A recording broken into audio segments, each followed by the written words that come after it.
Hello friends. स्वागत है आप सभी का। आई होप कि आप सभी अच्छे होंगे। तो प्रीवियस सेशन में हम लोगों ने अपरेंट वेट के बारे में बात किया था। आज के इस सेशन में हम लोग स्टार्ट करने जा रहे हैं स्टेबिलिटी ऑफ सबमर्ज्ड बॉडीज। ठीक है। सबसे पहले हम लोग कंप्लीटली सबमर्ज्ड बॉडीज का स्टेबिलिटी चेक करेंगे। फिर उसके बाद हम लोग पार्शियली सबमर्ज्ड बॉडी का स्टेबिलिटी पर बात करेंगे। ठीक है। और इन दोनों टॉपिक से आपके एग्जाम में न्यूमेरिकल क्वेश्चन नहीं पूछा जाएगा, यहां से सिर्फ थ्योरेटिकल क्वेश्चन पूछा जाएगा। तो आइए let's start. Completely submerged body.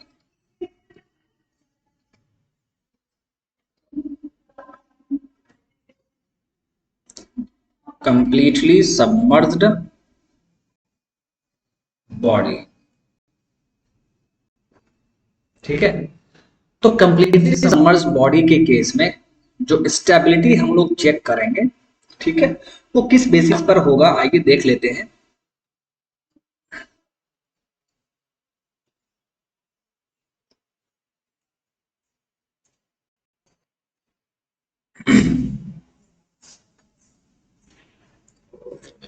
This is the free surface of liquid. This is the free surface of liquid. Okay. ये फ्री सरफेस ऑफ लिक्विड है। चलिए अब यहां पर हम लोग देखते हैं कि कोई बॉडी एक कंप्लीटली सबमर्ज्ड है। Late us assume a body is completely submerged here.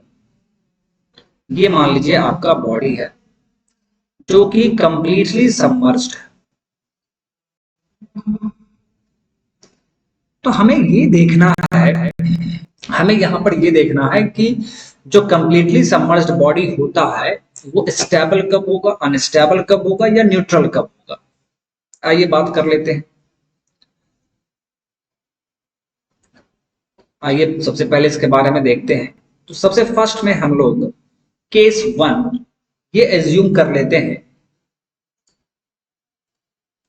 This is our case one. This is our case one और इसमें हम लोग ये एज्यूम कर लेते हैं B lies above G. B lies above G. First case हम लोग ये एज्यूम कर रहे हैं कि पॉइंट बी ये जी से ऊपर होगा। ये ऐसा हम लोग एज्यूम कर रहे हैं। ठीक है। तो देखिए जब पॉइंट बी जी से ऊपर है तो उस कंडीशन में क्या होगा। Let us assume point B is here and point G is here. तो जैसा कि हम सभी जानते हैं कि पॉइंट जी से सेंटर ऑफ ग्रेविटी से आपका क्या होगा, आपका बॉडी का टोटल वेट डाउनवर्ड डायरेक्शन में एक्ट करेगा। एंड पॉइंट बी से जो कि क्या है सेंटर ऑफ बॉयंसी है, उस पॉइंट से आपका बॉइंट फोर्स अपवर्ड डायरेक्शन में एक्ट करेगा। ये आप जानते हैं। This is F P. अब देखिए तो पहला केस हमने ले लिया कि बी लाइज एबव जी। अब चूंकि हमें ये देखना है कि ये स्टेबल होगा या अनस्टेबल होगा या न्यूट्रल होगा, चूंकि हमें ये देखना है तो हम क्या करेंगे, इस बॉडी को क्लॉकवाइज डायरेक्शन में डिस्टर्ब करेंगे। इस बॉडी को हम क्या करेंगे, क्लॉकवाइज डायरेक्शन में डिस्टर्ब करेंगे। मतलब आप उसे एंगुलर डिस्टर्ब कर रहे हैं।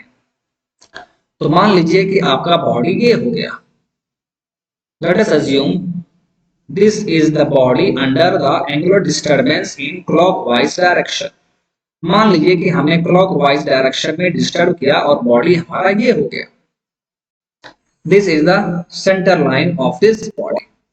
क्या किया हमने, हमें क्लॉकवाइज डायरेक्शन में एंगुलर डिस्टर्बेंस दिया है। Angular disturbance in clockwise direction। In clockwise direction. Okay. हमने बॉडी को क्लॉकवाइज डायरेक्शन में एंगुलर डिस्टर्ब किया है। तब यहां पर क्या होगा, ध्यान से देखिए आप। पॉइंट बी आपका यहां पर है, पॉइंट बी, और पॉइंट डी आपका यहां है। पॉइंट जी से बॉडी का total weight vertically downward direction में एक्ट कर रहा है एंड पॉइंट बी से आपका पॉइंट बी से आपका point force vertically upward direction में एक्ट करेगा। This is F B point force.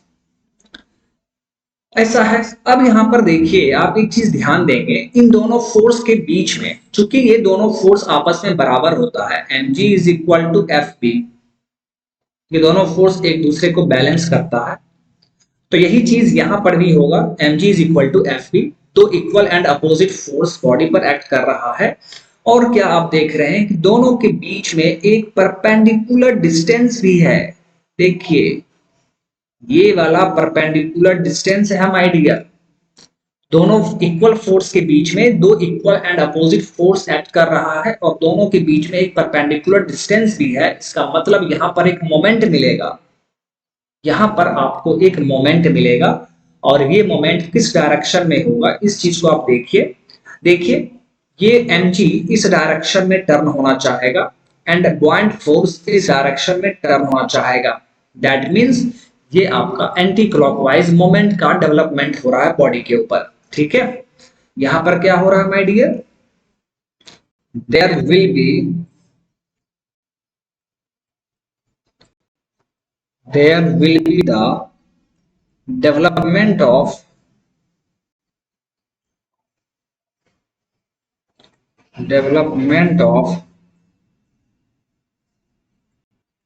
anti-clockwise moment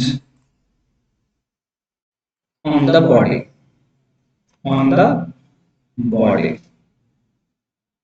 अब आप खुद सोचिए, आपने बॉडी को स्टार्टिंग में क्लॉकवाइज डायरेक्शन में आपने डिस्टर्ब किया, लेकिन वहां पर उन दोनों फोर्स के बीच में mg और fb के बीच में एक एंटी क्लॉकवाइज डायरेक्शन में मोमेंट प्रोड्यूस हो रहा है।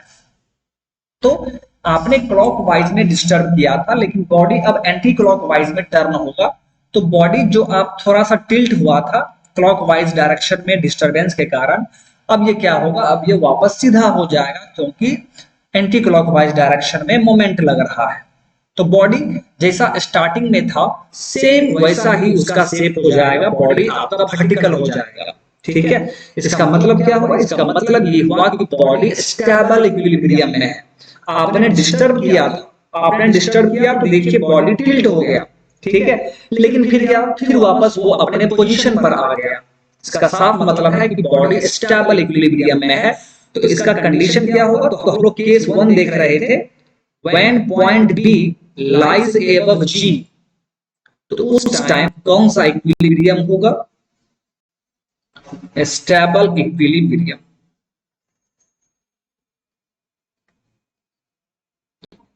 स्टेबल इक्विलिब्रियम और काफी इंपॉर्टेंट है। ठीक है, आपको यही चीज ध्यान में रखना है। आपसे एग्जाम में यहां से थ्योरेटिकल क्वेश्चन ही पूछा जाएगा, तो याद रखना है कि कंप्लीटली सबमर्ज्ड बॉडी के केस में जब पॉइंट बी जी से ऊपर लाई करेगा तो वो स्टेबल इक्विलिब्रियम का कंडीशन होगा।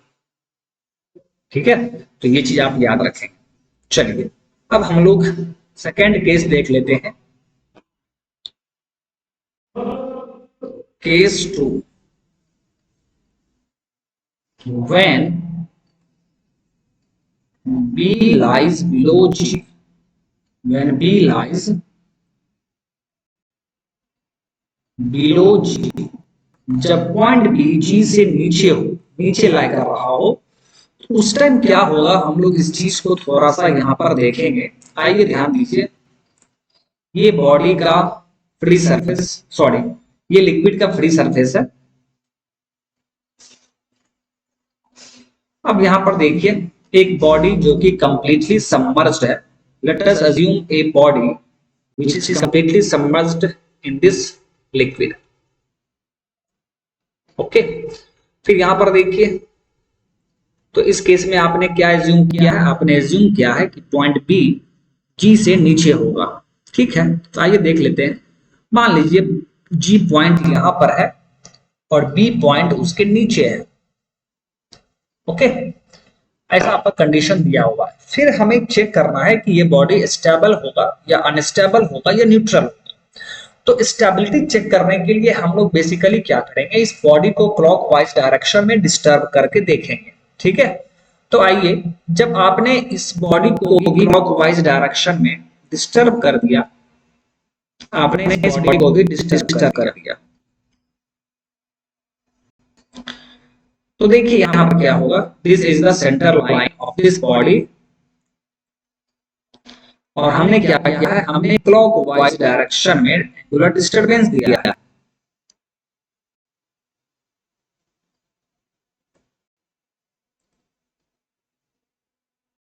Angular disturbance in clockwise direction, आपने क्लॉकवाइज डायरेक्शन में बॉडी को एंगुलरली डिस्टर्ब किया। फिर देखिए यहां पर क्या होगा, पॉइंट जी ऊपर में है, पॉइंट बी माय डियर नीचे है। तो आप जानते हैं कि पॉइंट जी से आपके बॉडी का total weight vertically downward direction में एक्ट करेगा, एंड पॉइंट बी से पॉइंट फोर्स अपवर्ड डायरेक्शन में एक्ट करेगा।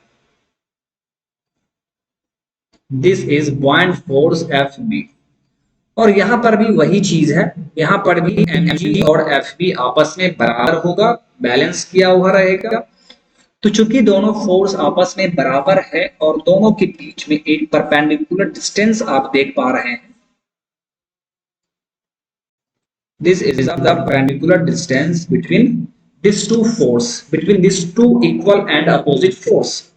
तो अब आप सोचिए कि चूंकि दोनों फोर्स के बीच में एक परपेंडिकुलर डिस्टेंस एग्जिस्ट कर रहा है, दैट मींस इन दोनों फोर्स के बीच में एक मोमेंट बनेगा, इन दोनों फोर्स के कारण एक मोमेंट बनेगा, और वो मोमेंट किस डायरेक्शन में होगा, तो देखिए ये mg इस डायरेक्शन में टर्न होना चाहेगा एंड एफ भी इस डायरेक्शन में टर्न होना चाहेगा। दैट मींस क्लॉकवाइज डायरेक्शन में एक मोमेंट यहां पर मिल रहा है। There is the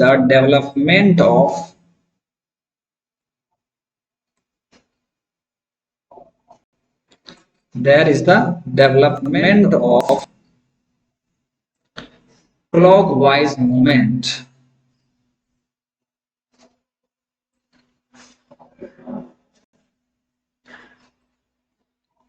on this body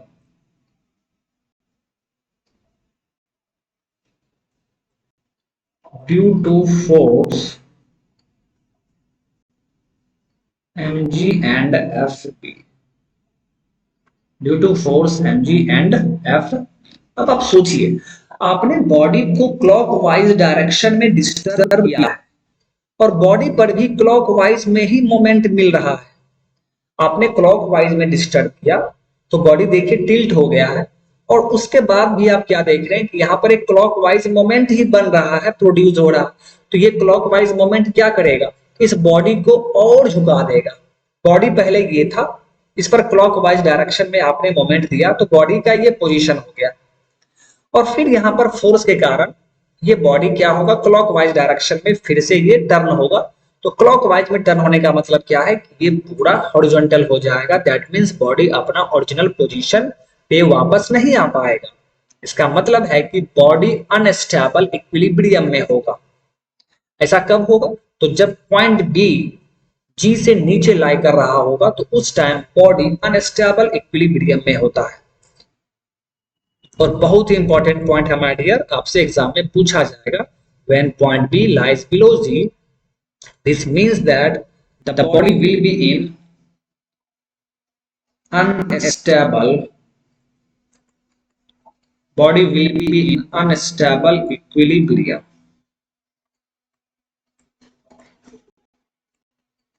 unstable equilibrium. तो ये दो केस आपको ध्यान में रखना है। चलिए अब हम लोग यहां पर थर्ड केस के बारे में देख लेते हैं। केस थर्ड,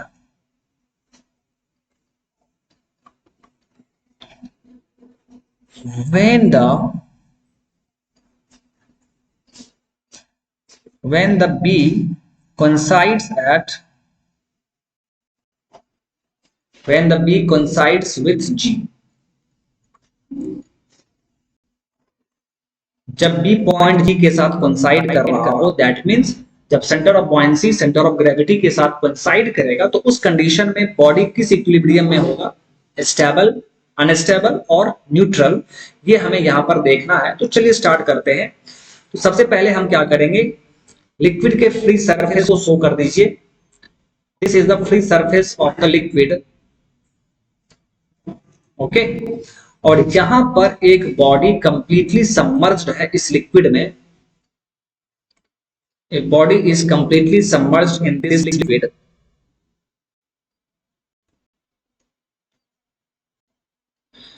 इस बॉडी का देखिए सेंटर लाइन आपका ये है, एंड यहां पर जो सेंटर ऑफ बॉयंसी है वो सेंटर ऑफ ग्रेविटी के साथ कोइंसाइड कर रहा है। So this point is B and this point is also ji.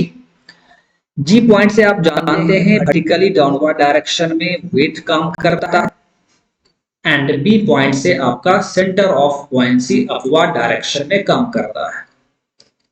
F B दोनों ही फोर्स आपस में बराबर होता है। So M G is equal to F B.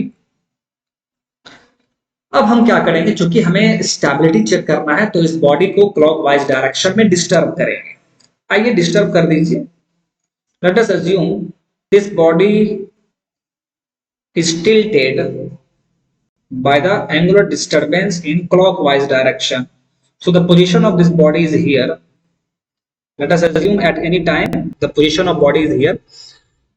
अब यहां पर देखिए ये सेंटर लाइन है, this is the centre line. Point B और पॉइंट जी दोनों इसी पॉइंट पर है। अपने बॉडी पर क्लॉकवाइज डायरेक्शन में एंगुलर डिस्टरबेंस दिया है, angular disturbance in clockwise direction. तो देखिए जी पॉइंट से आपका टोटल वेट mg नीचे की तरफ काम करेगा और बी पॉइंट से आपका पॉइंट फोर्स अपवर्ड डायरेक्शन में काम करेगा।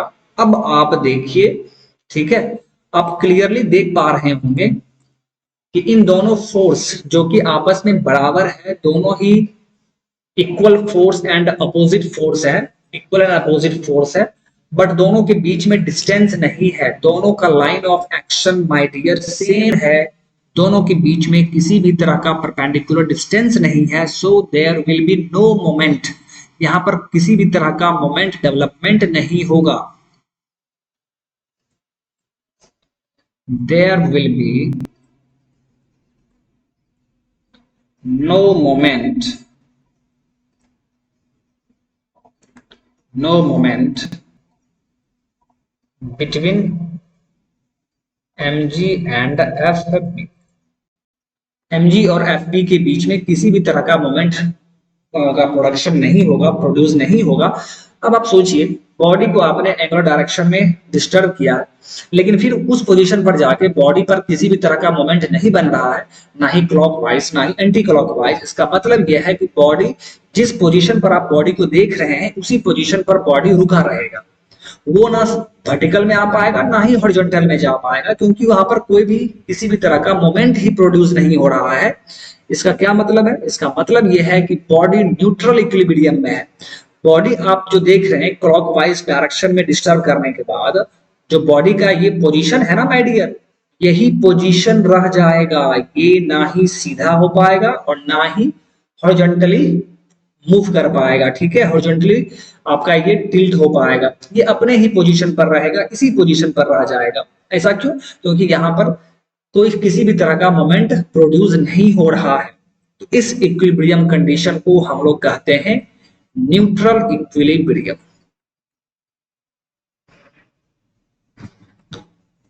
Neutral equilibrium, okay. तो यही था आपका stability of completely submerged body. ठीक है, इसमें हमने 3 केस देखा। एक केस में आपने देखा कि पॉइंट आपका पॉइंट बी जी से ऊपर था, दूसरे केस में हमने देखा पॉइंट बी जी से नीचे था, और थर्ड केस में हम लोग देख रहे हैं जब पॉइंट बी जी के साथ कोइंसाइड कर रहा है।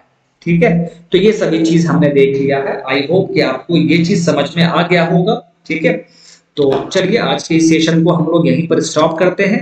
नेक्स्ट सेशन में हम लोग स्टेबिलिटी ऑफ फ्लोटिंग बॉडीज के बारे में बात करेंगे।